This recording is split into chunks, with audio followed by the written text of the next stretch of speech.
Present perfect tense कल हमारा चल रहा था और उसमें मैंने आपको उसका स्ट्रक्चर बता दिया था और साथ ही साथ ये जो टेंस होता है यानी कि समय बताने का काम जो कि कौन कर रहा है, एक वर्ब कर रही है, ये हमने कल पढ़ लिया था और जिसमें हमने प्रेजेंट परफेक्ट टेंस पढ़ा जिसका मतलब होता है कि ऐसा काम जो कि हाल ही में पूरा हुआ है, ऐसा काम जो कि जस्ट पूरा हुआ है। और हमने पढ़ा कि परफेक्ट में हमेशा वर्ब की कौन सी फॉर्म आती है, थर्ड फॉर्म आती है, परफेक्ट में हमेशा थर्ड फॉर्म। तो हेडिंग डाल लें यहाँ पर प्रेजेंट परफेक्ट टेंस।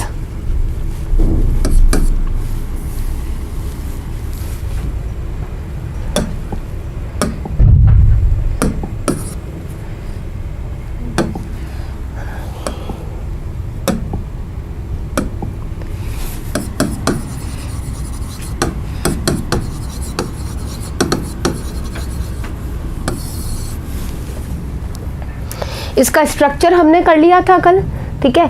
अब इसका हम पहला स्पेसिफिक यूज पढ़ते हैं कि भाई ये टेंस आता कहाँ है, हम क्यों किसी एक्शन को, क्यों किसी काम को प्रेजेंट परफेक्ट में रख रहे हैं, ये समझने की कोशिश करेंगे। भाई कोई भी काम होता है, कोई भी एक्शन होता है, ठीक है, डिफरेंट टाइप्स ऑफ टेंसेस होते हैं, तो क्यों हम उसे प्रेजेंट परफेक्ट पे ही रख रहे हैं, इसका क्या रीजन है वो समझेंगे। ऐसा काम जो कि हाल ही में पूरा हुआ हो, लिखो एन एक्शन, एन एक्शन। अब जिसको हिंदी में लिखना है वो हिंदी में लिख ले, इंग्लिश में लिखना है वो इंग्लिश में लिख ले, मैं दोनों तरीके से डिस्क्राइब करूंगी, ठीक है। ऐसा काम जो कि हाल ही में पूरा हुआ हो, लिखे। हिंदी में लिखना हो तो हिंदी में लिख ले, अगर कोई हिंदी मीडियम स्टूडेंट है तो। इंग्लिश में लिखना हो तो इंग्लिश में लिख लो, बट इट डजंट मैटर, ये बात मायने नहीं रखती। मायने रखती है आपका समझना, आपको समझ में आना जरूरी है, चाहे किसी भी लैंग्वेज में लिखो। अल्टीमेटली आप वहाँ जो ऑप्शन करेक्ट करोगे उसी के नंबर है, फिर चाहे वो हिंदी मीडियम का हो चाहे इंग्लिश मीडियम का हो, डजंट मैटर। तो an action which has recently been completed, which has recently been completed, एक ऐसा काम जो कि हाल ही में पूरा हुआ है, एक ऐसा काम जो कि हाल ही में पूरा हुआ है।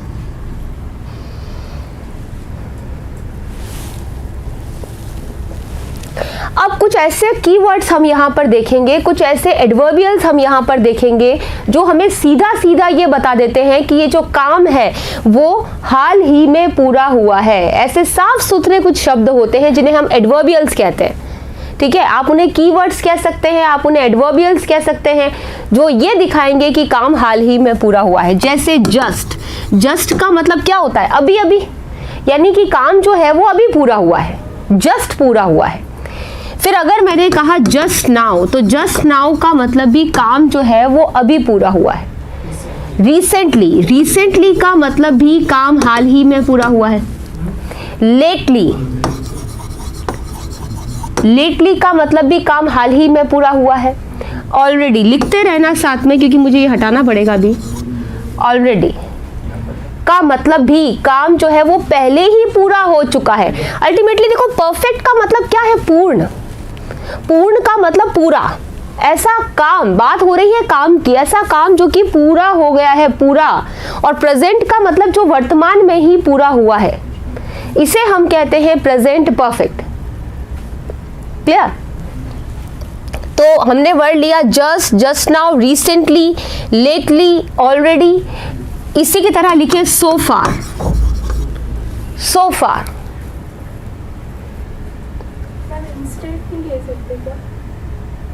नहीं देखो, उसको हम ले सकते हैं, लेकिन पर्टिकुलर एडवर्बियल के लिए अगर कोई काम जस्ट अगर पूरा हुआ है तो उसके लिए ये वर्ड ज्यादा सही है, ठीक है। हाल ही अगर हम जैसे अगर हम कहते हैं इमीडिएटली, अगर हम वर्ड इमीडिएटली को लेते हैं तो जनरली ये जो होता है, एक तो ऑर्डर का सेंस ज़्यादा देता है कि कंप्लीट योर वर्क इमीडिएटली, या एक फ्यूचर का सेंस देने वाला, जैसे मैं जल्द ही काम पूरा कर लूँगा। तो सून वर्ड जो होता है, इमीडिएटली जो होता है, वो जनरली फ्यूचर का सेंस लेते हैं, परफेक्ट का सेंस नहीं लेते हैं। परफेक्ट के लिए हम अगर पर्टिकुलर कीवर्ड्स की बात करें कि ये शब्द देख कर तो हमको प्रेजेंट परफेक्ट ही लगाना है, तो उसमें यही वर्ड्स होते हैं जो कि प्रेजेंट परफेक्ट का काम करते हैं, सीधा सीधा।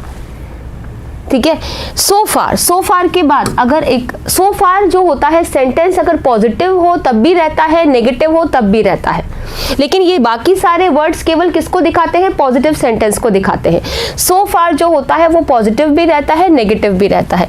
ऐसे ही वर्ड लिखे येट जो होता है वो केवल नेगेटिव रहता है, केवल negative.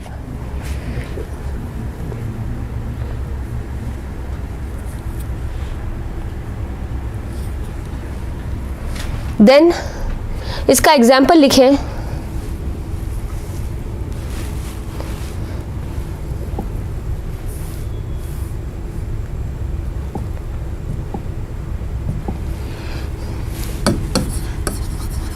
I have completed my work. I have completed my homework. I have completed my homework just now.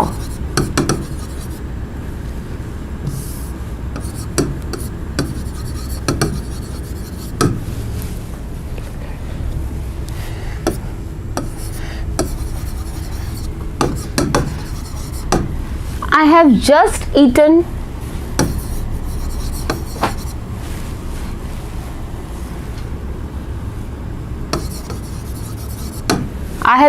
eaten food. Difference क्या देख रहे हैं, मतलब वही है लेकिन प्लेसमेंट का फर्क है। जस्ट नाउ लगाया तो हमने एंड में लगाया, जस्ट लगाया तो हेल्पिंग वर्ब और मेन वर्ब के बीच में लगाया। येट जो होता है वो केवल नेगेटिव रहता है। उसका एक एग्जाम्पल लिख लो। आई हैव नॉट कंप्लीटेड, या शी कर लो, यहाँ पर एक सिंगुलर ले लो subject. She has not typed the letter yet. उसने अभी तक लेटर टाइप नहीं किया है, अभी तक नहीं किया है। तो येट जहां पर लग रहा है वहां हम सेंटेंस को क्या बना रहे हैं, नेगेटिव बना रहे हैं। और स्पेशली किसका नेगेटिव बना रहे हैं, प्रेजेंट परफेक्ट का नेगेटिव बना रहे हैं। तो प्रेजेंट परफेक्ट लेकर के अगर हम नेगेटिव बनाते हैं तो येट का यूज करते हैं।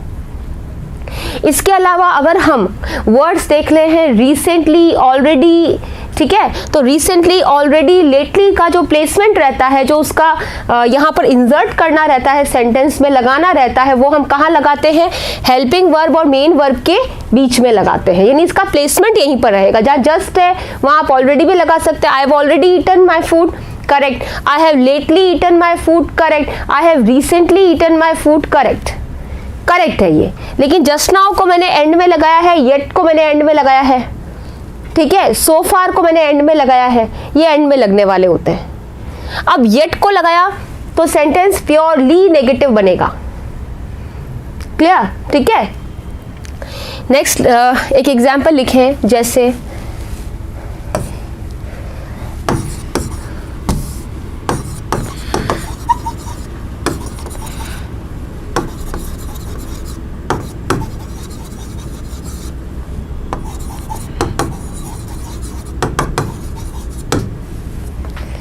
Science has made many inventions.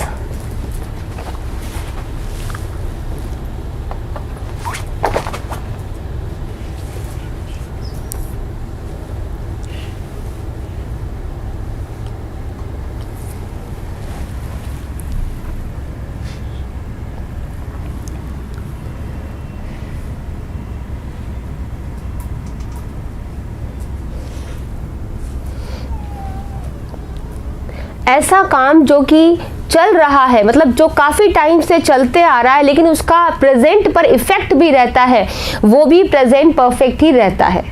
जैसे विज्ञान ने कई आविष्कार किए हैं, अब वो बहुत टाइम से करते भी आ रहा है लेकिन उसका अभी प्रेजेंट में भी उसका इफेक्ट है, तो इसके लिए भी हम प्रेजेंट परफेक्ट ही लेते हैं। इसके कुछ और एग्जाम्पल लिखते हैं। जैसे अगर मैंने कहा कि यहाँ पर एक गैप लगा दो, क्योंकि एडवर्बियल्स के बाद यहाँ पर एक गैप लगा दो। नेक्स्ट लिखो, ये उतार तो लिया था ना आप लोगों ने,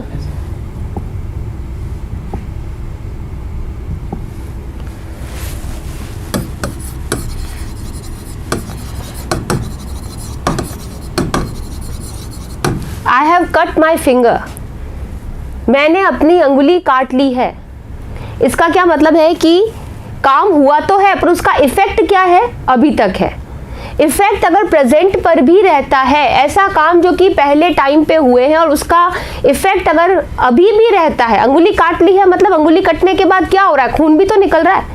तो अगर ऐसा कोई काम होता है जो पहले हो चुका होता है लेकिन उसका इफेक्ट रहता है, तो उसके लिए भी हम प्रेजेंट परफेक्ट ही यूज करते हैं। ठीक है, ये इसका सबसे इंपॉर्टेंट पार्ट यहाँ पर जो है वो यही रहता है कि प्रेजेंट परफेक्ट बेसिकली एक ऐसे टेंस को दिखाता है जो कि काम हाल ही में पूरा हुआ है, पहला पॉइंट। और दूसरा पॉइंट, जो कि काम हुआ तो था पहले कभी, लेकिन अगर उसका क्या हो जाए, अभी इफेक्ट भी रह जाए। ठीक है ना, इफेक्ट ऑन प्रेजेंट अगर हम कहते हैं यहाँ पर, तो आप यहाँ पर लिखो इफेक्ट ऑन प्रेजेंट, वर्तमान पर प्रभाव।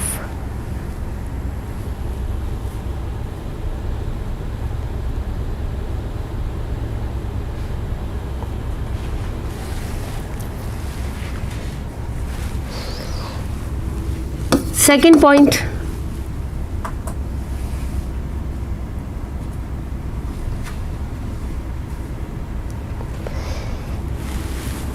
has have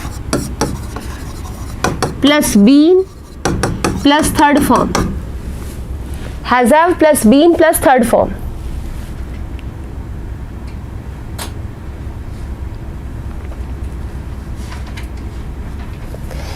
When the subject is not active, when the subject is not active,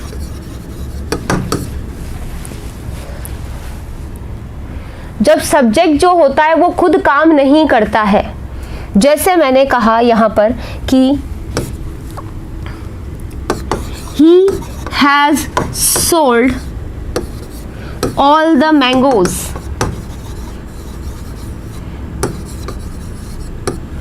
क्या मतलब है इसका, उसने सारे ही आम जो हैं वो बेच दिए हैं। हैज सोल्ड मतलब काम जो है कि उसने क्या कर दिया है, कंप्लीट कर दिया है, हैज सोल्ड। ठीक है ना, बिना एडवर्बियल भी, अगर कोई एडवर्बियल नहीं है तब भी हम कौन सा टेंस यूज करते हैं, प्रेजेंट परफेक्ट यूज करते हैं। बिना एडवर्बियल भी हम कौन सा टेंस यूज कर रहे हैं, प्रेजेंट परफेक्ट। कोई एडवर्बियल नहीं है यहाँ पर, कोई दिया हुआ है क्या, यस्टरडे, लास्ट वीक, अगो, कुछ दिया हुआ है क्या, मैंने ऑलरेडी रिसेंटली भी लिखा है क्या, मैंने ऑलरेडी रिसेंटली लिखा है क्या, नहीं लिखा। यानी बिना एडवर्बियल भी हम कौन सा टेंस यूज कर रहे हैं, present perfect. I have cut my finger, मैंने अपनी उंगली काट दी है, इसको भी इस तरीके से समझ सकते हैं। क्या मैंने कोई एडवर्बियल दिया है क्या, science has made many inventions, विज्ञान ने कई आविष्कार किए, एडवर्बियल दिया है क्या। तो बिना एडवर्बियल भी मैं क्या कर रही हूँ, प्रेजेंट परफेक्ट यूज कर रही हूँ। बिना एडवर्बियल भी मैं प्रेजेंट परफेक्ट यूज कर रही हूँ। अब यहाँ पर देखो, he has sold all the mangoes, उसने सारे आम बेच दिए हैं। जाहिर सी बात है, क्या पहला पॉइंट कि अभी अभी बेचे हैं, ठीक है ना, या पहले कभी बेचे हो तो उसका प्रभाव अभी तक है क्योंकि उसने बेच दिए हैं, इसका मतलब अभी वो प्रॉफिट में है, या जो भी उसका इफेक्ट है। तो बिना एडवर्बियल भी हम इसे प्रेजेंट परफेक्ट पर लेते हैं। क्लियर। अब अगर मैं यहां पर बोलूं कि has have plus been plus third form, structure तो हमारा हैज हैव थर्ड फॉर्म का है, लेकिन मैंने क्या बोला है कि जब कर्ता क्या नहीं हो, सक्रिय नहीं हो, जब सब्जेक्ट जो है वो एक्टिव नहीं हो। सब्जेक्ट क्या है यहाँ पर, ही, और ये एक्टिव नहीं है। एक्टिव का मतलब अगर मैं इसे कह दूं कि ये काम ना करे, अब काम ही तो काम करेगा, बेचने का काम कौन करेगा, बेचने का काम कौन करेगा, ही तो करेगा। लेकिन अगर मैं इसको कह दूं कि मैंगोज जो है वो नहीं बेचे जा रहे हैं, मैंगोज जो है वो बेच दिए गए, तो अगर इसको उतार लिया आप लोगों ने, है ना। अगर मैं इसको करूं कि, अगर मैं कहूं कि ऑल द मैंगोज, अगर मैं लिखूं ऑल द मैंगोज, तो इसको मैं अगर लिखूं हैज लगाऊं या हैव लगाना पड़ेगा, प्लूरल में तो हैव लगता है, तो मैंने यहां पर इसको हैव पे लगा दिया और फिर मैंने लिखा हैव सोल्ड। क्या ये सही है क्या भाई, हैव सोल्ड का मतलब क्या है कि आम ने बेच दिए, सब्जेक्ट है ना ये तो, और सब्जेक्ट का साइन क्या चलता है, ने, कर्ता ने पे चलता है ना, सब्जेक्ट तो ने पे चलता है। जैसे राम रोट अ लेटर, तो क्या मतलब है, राम ने लेटर लिखा, या राम राइट्स अ लेटर, तो राम लेटर लिखता है, तो दैट इज सब्जेक्ट, काम को करने वाला, है ना। तो अब क्या मैंगोज बेचने का काम करेगा क्या? मैंगो बेचेंगे या मैंगो बेचे जाएंगे? Have been, correct. तो जब अगर सब्जेक्ट अगर काम नहीं कर रहा है तो वहां पर हम क्या लगाते हैं? बीन लगाते हैं। तो लिखें यहां पर all the mangoes have been, इसको लगाओ गलत, all the mangoes have been sold by him। जब सब्जेक्ट एक्टिव नहीं होता है,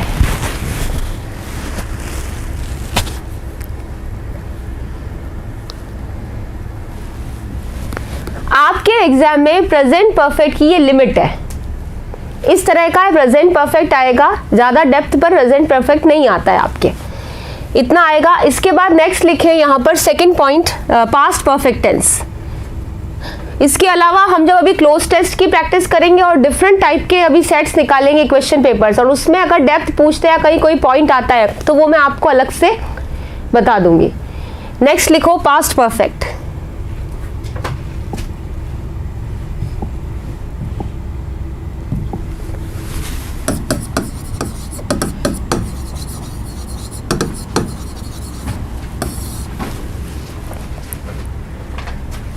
पास्ट परफेक्ट, परफेक्ट का मतलब क्या होता है? पूरा, कंप्लीट, पूर्ण। पास्ट का मतलब क्या होता है? जो कि पहले से ही, मतलब पास्ट का भी पास्ट कह दो आप, ये तो वही रटने वाली बात कि अगर आप कहो कि चुका था, कि काम हो चुका था, मतलब क्या है इसका? काम हो चुका था मतलब कोई ऐसा काम है जो कि पहले ही हो गया था। पहले ही हो गया था का क्या मतलब है? कि मतलब कोई काम ऐसा भी है जो कि उसके बाद में हुआ है ना। यानी कोई ऐसे काम है जो कि कैसे हुए हैं? आगे पीछे हुए हैं, जो कि काम आगे पीछे है। और वो काम प्रेजेंट के हैं, फ्यूचर के हैं या पास्ट के हैं? पास्ट के हैं, है ना। तो ये इस तरह के कामों को दिखाता है जो कि बीते हुए समय के काम होते हैं और जो क्या होते हैं? आगे पीछे होकर के पूरे होते हैं। मतलब कितने कामों को दिखाता है ये? दो कामों को। कितने कामों को दिखाता है? दो कामों को दिखाता है। समझ गए? ये सीधा सीधा इसकी पहचान है, ये सीधी इसकी पहचान है। नाम ही इसका है ना, नाम ही क्या है इसका? इसका नाम ही क्या है? पास्ट में परफेक्ट। इसको यूं समझो, पास्ट में परफेक्ट। क्या मतलब है पास्ट में परफेक्ट का? जो पास्ट में ही पूरा हुआ, यानी कि उसके बाद एक काम और हुआ। ठीक है, ये इसकी पहली पहचान और ये है और इम्पोर्टेंट रहता है ये टेंस। एग्जाम में आने के एग्जामिनेशन पॉइंट ऑफ व्यू के हिसाब से इम्पोर्टेंट है ये। ठीक है, बात ले लेते हैं इसके स्ट्रक्चर की। जैसे मैंने आपको बताया था कुछ टेंस जो होते हैं वो कभी एग्जाम में पूछे ही नहीं जाते, है ना। और कुछ टेंस होता है जिसका मानते हैं कि भाई एक अगर पेपर बनता है, पेपर पैटर्न, तो उसमें भाई ये तो आना ही आना है, इस तरह का ये तो क्वेश्चन आना ही आना, ये तो बनना ही बनना है। तो ये पॉइंट ऑफ व्यू रहता है एग्जामिनर का। समझ में आ रहा है? तो उसी पॉइंट ऑफ व्यू से अगर इसकी बात करते हैं तो इम्पोर्टेंट है ये। आ जाओ सेंटेंस स्ट्रक्चर पर, बताओ क्या है ये? क्या है? क्या रहेगा? सबसे पहले क्या आएगा? सब्जेक्ट। फिर क्या लिखूं? गुड। फिर और अगर मुझे सेंटेंस को दोनों कंबाइन करके लिखना हो तो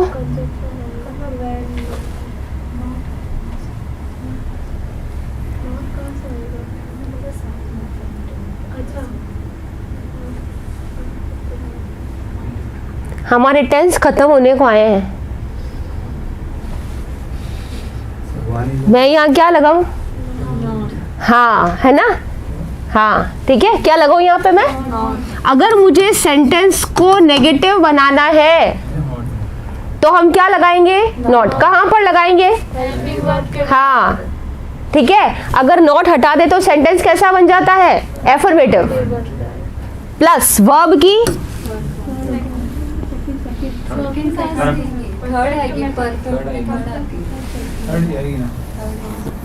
परफेक्ट में हमेशा वर्ब की कौन सी फॉर्म आती है? थर्ड फॉर्म आती है। Very good.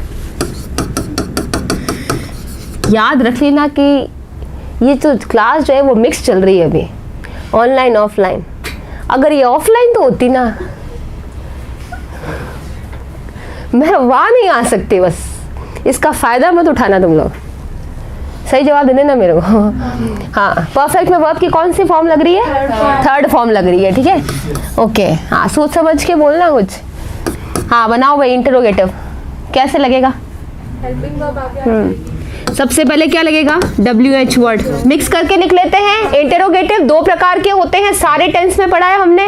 2 टाइप्स ऑफ इंटरोगेटिव्स आते हैं, 2 प्रकार के।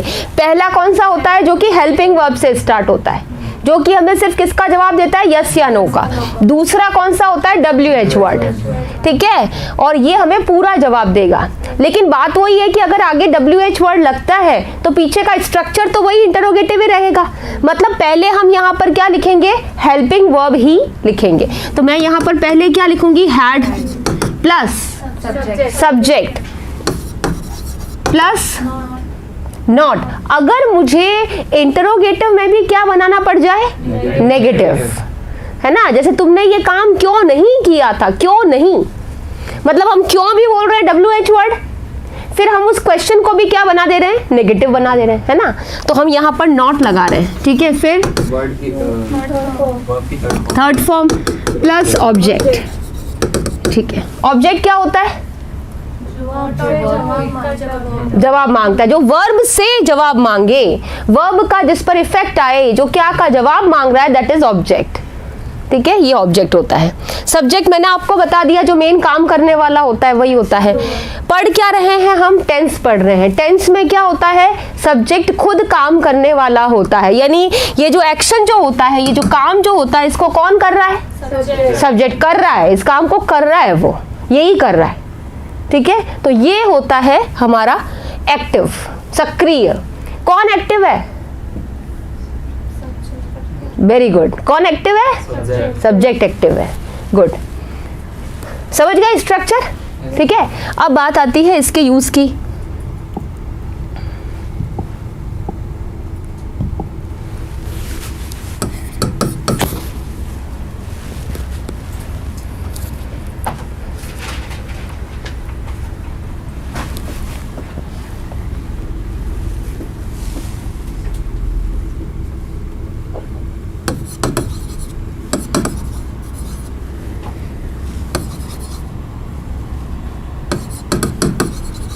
ऐसे 2 कामों के लिए जो कि बीते समय में हो चुके थे, बीते समय में हो गए थे। 2 काम जो कि बीते समय में हो गए थे, आगे और पीछे का सेंस रहेगा, लेकिन ऐसे जो 2 काम जो कि बीते समय में हो गए थे। For 2 actions,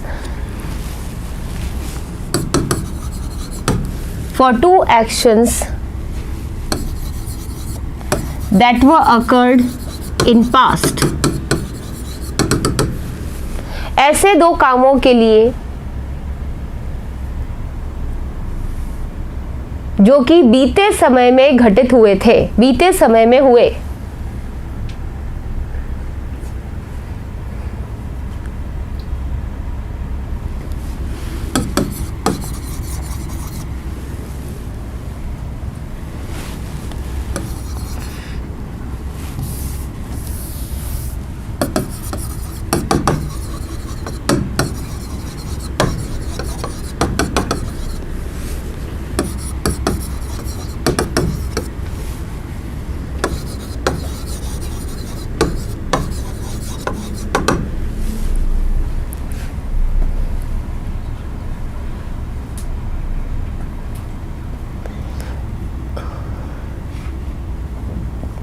The train had left the station before I left, before I reached। Train station से निकल चुकी थी इससे पहले कि मैं पहुंचा। कितने काम हुए हैं? 2 काम हुए हैं। एक तो ये क्लॉज है, ठीक है। बिफोर क्या है? यहाँ पर कंजक्शन है, कंजक्शन के बाद फिर ये क्लॉज है। क्लॉज क्या? जिसका अपना सब्जेक्ट और अपनी वर्ब हो, उपवाक्य जिसे हम कहते हैं, ठीक है। अब यहाँ पर 2 काम हुए, एक तो ट्रेन के निकलने का भी हुआ है और मेरे पहुंचने का भी हुआ है।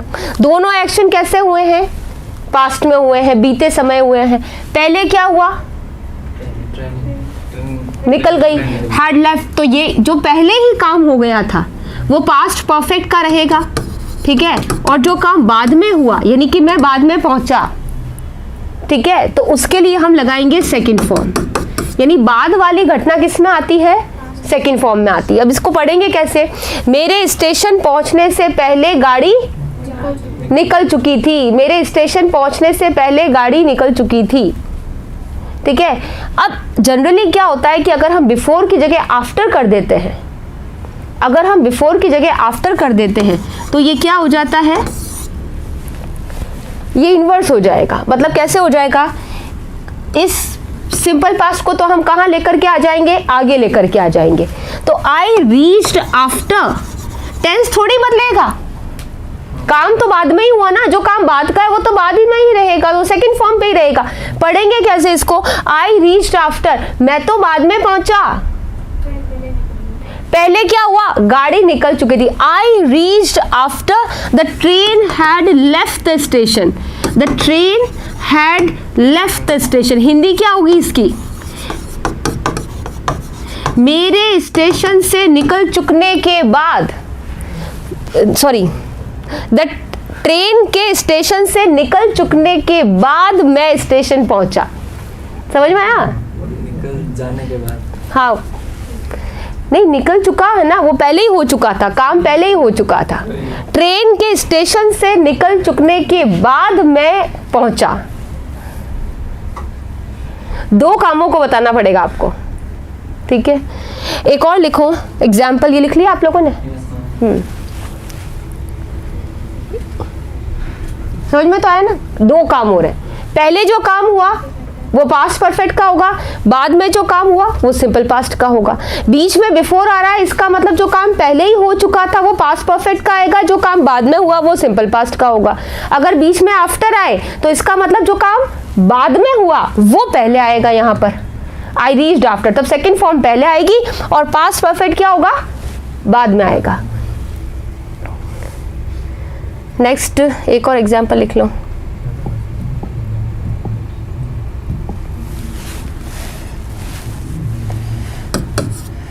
I had started my car before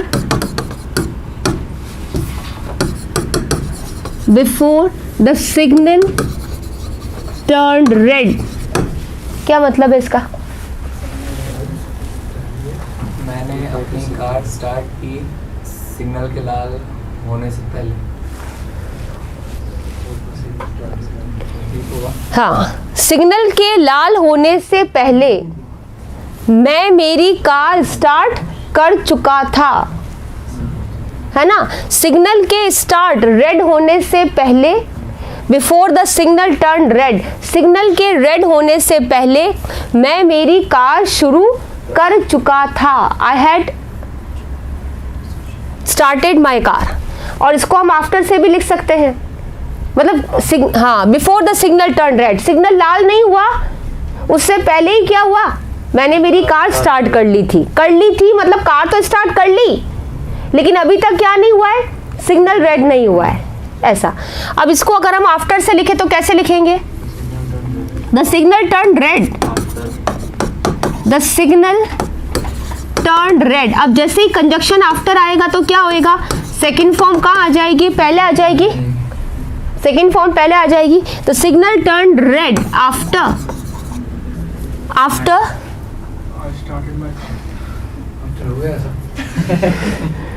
तुमने लिखा क्या ये? हाँ, लिखा हुआ है। लिखा?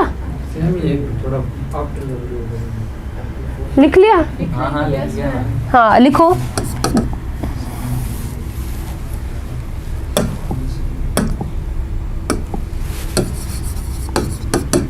The signal turned red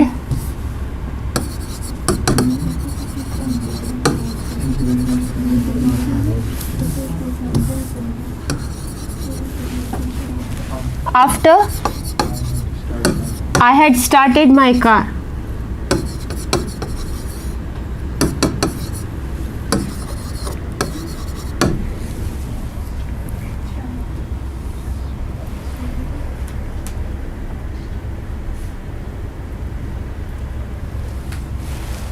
काम का आगे और पीछे होना दिखाया है, अगर आफ्टर होता है तो क्या आ जाती है, वर्ब की सेकंड फॉर्म पीछे हो जाएगी, और जो पास्ट परफेक्ट है, सॉरी, आफ्टर में सेकंड फॉर्म आगे आ जाएगी, और अगर आफ्टर में जो पास्ट परफेक्ट है वो पीछे हो जाएगा, यानी थर्ड फॉर्म हो जाएगा had plus third form, had plus third form. याद रखने का तरीका ये लग सकते हो कि अगर बीच में बिफोर है तो बिफोर मतलब पहले, पहले पास्ट परफेक्ट और बाद में सिंपल पास्ट, और बीच में आफ्टर है तो बाद में पास्ट परफेक्ट आएगा और पहले सिंपल पास्ट आ जाएगा। ये याद, आगे पीछे कामों का होना दिखाता है, ये इसका प्राइम यूज है और यही आता है, इससे ज्यादा कुछ आता भी नहीं है इसका। ठीक है, ले ले नेक्स्ट। नेक्स्ट लिखो past perfect, past perfect, future perfect, future perfect, heading डालो future perfect.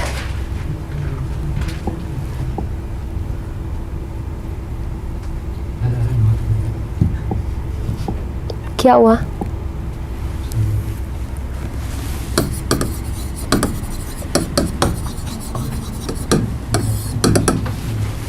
Future perfect, perfect का मतलब अगेन हमें वर्ब की थर्ड फॉर्म लगानी है, और बात है भविष्य की, यानी कि ऐसा काम जो कि भविष्य में पूरा हो चुका होगा, पूरा हो गया होगा, दैट इज फ्यूचर परफेक्ट। मतलब काम का कंप्लीशन तो तब भी है, काम का पूरा होना तो तब भी है, लेकिन वो काम कब होगा, फ्यूचर में पूरा होगा, कंप्लीशन है उसमें भी। ठीक है, तो पहले तो स्ट्रक्चर देख लेते हैं, क्या लगेगा बताओ, स्ट्रक्चर बता दो। सब्जेक्ट आ जाएगा, फिर हाँ बोलो, हेल्पिंग वर्ब क्या, फ्यूचर है तो क्या आना है, विल शैल तो आना ही आना है, तो विल शैल लगा दिया, विल शैल के बाद क्या आएगा, नॉट लगा दिया, फिर प्लस हैव, डायरेक्ट विल और शैल के साथ थर्ड फॉर्म नहीं आएगी, तो बीच में हैव लगता है, will have third form, shall have third form, तो हैव लगेगा एक, प्लस थर्ड फॉर्म। अब ये चीज ध्यान रखना, विल या शैल के साथ हैव ही लगता है, कभी हैज नहीं लगता, हैज नहीं लगेगा।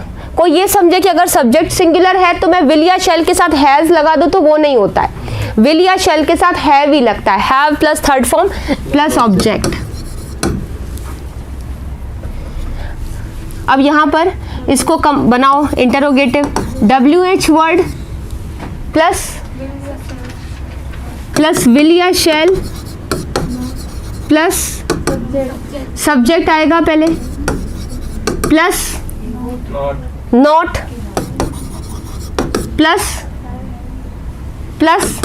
Have third form, have plus third form plus object. केवल यस नो टाइप अगर होगा तो विल शैल से स्टार्ट होगा, केवल यस नो टाइप होगा तो विल शैल से स्टार्ट होगा, पूरा क्वेश्चन होगा तो विल शैल के आगे WH वर्ड लगेगा, और क्वेश्चन अगर कर दे, नेगेटिव कर दे, क्वेश्चन को भी नेगेटिव कर दे तो नॉट का लगेगा, सब्जेक्ट के बाद लगेगा। लेकिन एक बात याद रख लेना कि नॉट सब्जेक्ट के बाद में लगता है, लेकिन अगर हम नॉट को क्या कर दें, अगर कंट्रैक्टेड फॉर्म कर दें, कंट्रैक्टेड का मतलब मिला करके अगर लिख दें, तो कहाँ लिखेंगे, विल या शैल के साथ में लिखेंगे। तो हम क्या लिखेंगे, विल प्लस नॉट भी करके लिख सकते हैं। नॉट पूरा लिखेंगे तो कहाँ लिखेंगे, नॉट पूरा लिखेंगे तो कहाँ लिखेंगे, सब्जेक्ट के बाद लिखेंगे। नॉट को अगर हमें आगे लाना पड़ जाए, जैसे ये सुनना, या तो मैं बोलूं कि why do you not complete your work, तुम अपना काम पूरा क्यों नहीं करते हो, तो वाई डू यू नॉट। और अगर मान लो नॉट को मैं आगे ला करके क्वेश्चन करूं तो मैं क्या बोलूंगी, why don't you complete your work. तो आगे भी अगर आगे आएगा तो इसके साथ संयुक्त रूप से आएगा, कंट्रैक्टेड फॉर्म से आएगा, और अलग आएगा तो कहाँ आएगा, सब्जेक्ट के बाद में आएगा। तो अगर यहाँ आगे लाएगा तो विल प्लस नॉट मिला करके लिखना पड़ेगा, तो वो क्या बन जाएगा, वोंट। क्या बनेगा, वोंट। तो विल प्लस नॉट को हम वोंट भी कर सकते हैं, वाई वोंट यू हैव करके हम क्वेश्चन को बना सकते हैं, अगर नेगेटिव करना हो तो। लिख लिया। एक इसका इंपॉर्टेंट जो एग्जाम में आने वाला पॉइंट है, वो एकमात्र पॉइंट है इसका टाइम। एक एडवर्ब फ्रेज बनता है इसका, उसी से इसका क्वेश्चन बनता है, बाकी इसका कोई क्वेश्चन नहीं बनता, सीधा सीधा। ठीक है, काम भविष्य में पूरा हो चुका होगा, इसका मतलब वहां पर भी क्या दी जा रही है, टाइम की एक लिमिट दी जा रही है। भाई आप कह रहे हो कि काम का पूरा होना, यानी काम क्या होगा, परफेक्ट होगा। परफेक्ट होगा मतलब वो काम पूरा होगा, और अगर वो पूरा होगा इसका मतलब वो पूरा होने का क्या लेगा, एक टाइम लेगा ना। और वो क्या कहेगा, तक, इस समय तक मैं मेरा सिलेबस जनवरी के एंड तक पूरा कर चुका होऊंगा, चुका, काम कंप्लीट, परफेक्ट। और गागेगी मतलब फ्यूचर। तो क्या बनेगा, इसको बनाओ यहां पर, कल बताऊं, फिर टाइम ओवर हो गया यहाँ क्लास का, ठीक है। इसका जो यूज है वो कल बताऊंगी मैं।